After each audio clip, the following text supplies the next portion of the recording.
So let's continue to talk about part two of our IELTS general training writing task.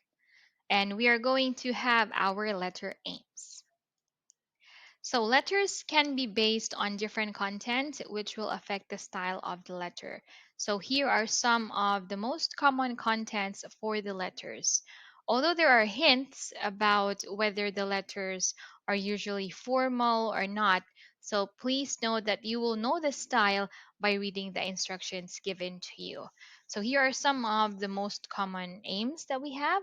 It can be for complaints, invitations, applications or resignations, requests, making arrangements, explanation.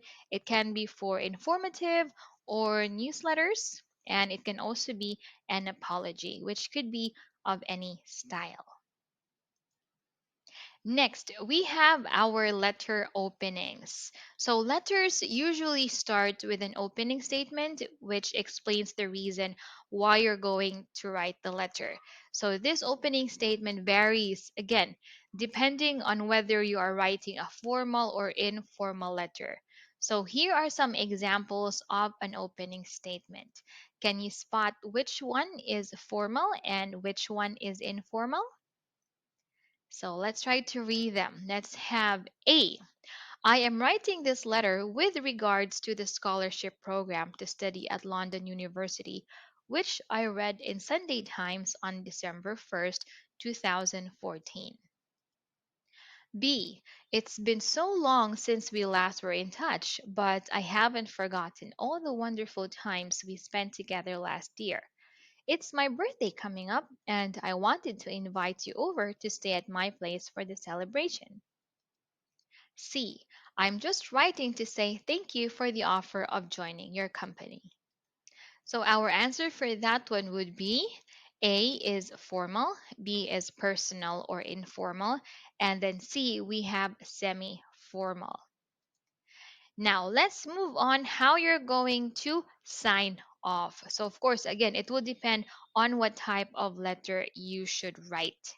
So, the most common signing off statements are you can find them here. But of course, you need to note there are three things that you also need to remember. So, the first thing that you need to remember, you use sir or madam when you don't know the person's name that you are writing to.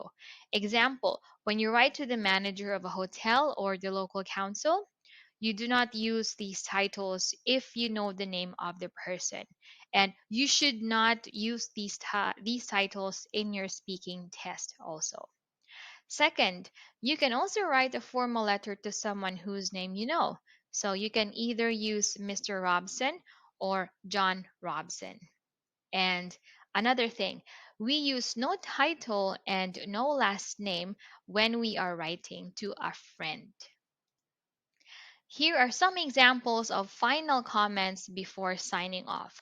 So, can you tell me which ones are formal and which not? So let's try to read them. Let's have the first one.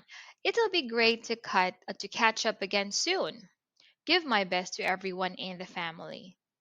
I look forward to hearing from you. So our answer, the first one is personal and the second one is informal. Moving on to names. So it is also, of course, very important. It's needed. It's vital for you to be able to write the name of your name at the beginning of your letter. So you can either use your name or again use your imagination to create one. So here are some examples also. So I'll see you in the next videos. Thank you.